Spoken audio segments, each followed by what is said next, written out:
కళ్ళ ముందు దర్శకులు ఉన్నారు, ఏం చేయాలో క్లారిటీ ఉంది, అయినా కూడా కన్ఫ్యూజ్ అవుతున్నాడు అల్లు అర్జున్. పుష్ప సినిమా తర్వాత ఈయన ఏం చేయాలనే విషయంపై ఇప్పటివరకు క్లారిటీ లేదు. ఎందుకు నెక్స్ట్ సినిమాను ఆలస్యం చేస్తున్నాడు అనే విషయం కూడా అర్థం కావడం లేదు. కళ్ళ ముందు ఇద్దరు దర్శకులు సిద్ధంగా ఉన్నారు, అయినా కూడా ఇంకేదో కావాలని ఆలోచిస్తున్నాడు అల్లు అర్జున్. పుష్ప 2 తర్వాత బన్నీ ఇమేజ్ గ్లోబల్ స్థాయికి చేరిపోయింది. దాదాపు 1800 కోట్లు వసూలు చేయడంతో నెక్స్ట్ సినిమా కూడా అలాగే ఉండాలని ప్లాన్ చేస్తున్నాడు అల్లు అర్జున్. దీనికోసం చేయాల్సిన ప్రయత్నాలన్నీ చేస్తున్నాడు. కావాలంటే 6 నెలలు ఖాళీగానే ఉన్నా నెక్స్ట్ వచ్చే సినిమా మాత్రం ఖచ్చితంగా 2000 కోట్లు వసూలు చేయాల్సిందే అని పట్టుబడుతున్నాడు ఈయన. దీనికోసం ఏ దర్శకుడైతే బాగుంటాడని కన్ఫ్యూజ్ అవుతున్నాడు. నిజానికి పుష్ప 2 విడుదలకు ముందు త్రివిక్రమ్తో సినిమా అనౌన్స్ చేశాడు అల్లు అర్జున్. అయితే ఇప్పటి వరకు పాన్ ఇండియా సినిమా చేసిన అనుభవం ఈయనకు లేదు. తెలుగు ఇండస్ట్రీ వరకు త్రివిక్రమ్ కథలు బాగానే వర్కౌట్ అవుతాయి.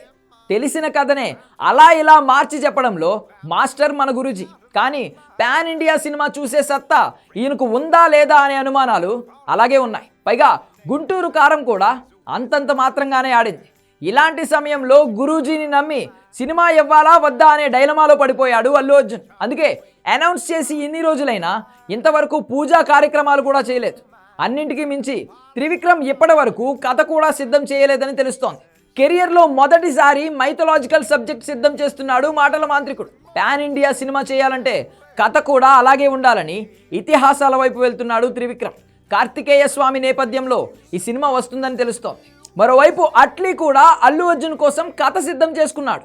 నిజానికి త్రివిక్రమ్ కంటే అట్లీ మీదే అల్లు అర్జున్ గురి ఉన్నట్లు తెలుస్తోంది. ఎందుకంటే జవాన్ సినిమాతో 1000 కోట్లు వసూలు చేశాడు ఈ దర్శకుడు. అలాంటి డైరెక్టర్తో నెక్స్ట్ సినిమా చేస్తే ఖచ్చితంగా గ్లోబల్ రేంజ్ ఉంటుందని అల్లు అర్జున్ ఆలోచన. అలా కాదని త్రివిక్రమ్తో పని చేస్తే కేవలం తన బ్రాండ్ మీదే సినిమాను బయటకు తీసుకెళ్లాలి. ఒకవేళ అట్లీతో సినిమా చేస్తే ఇద్దరి బ్రాండ్ పనికొస్తుంది. ప్రస్తుతం ఈ కన్ఫ్యూజన్లోనే బన్నీ ఉన్నాడు. త్వరలోనే దీని నుంచి బయటకు వచ్చి నెక్స్ట్ సినిమా అనౌన్స్ చేస్తాడని తెలుస్తోంది.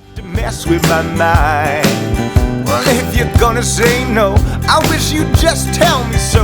Then I'll go to bed and read till I'm tired. If you're interested though, well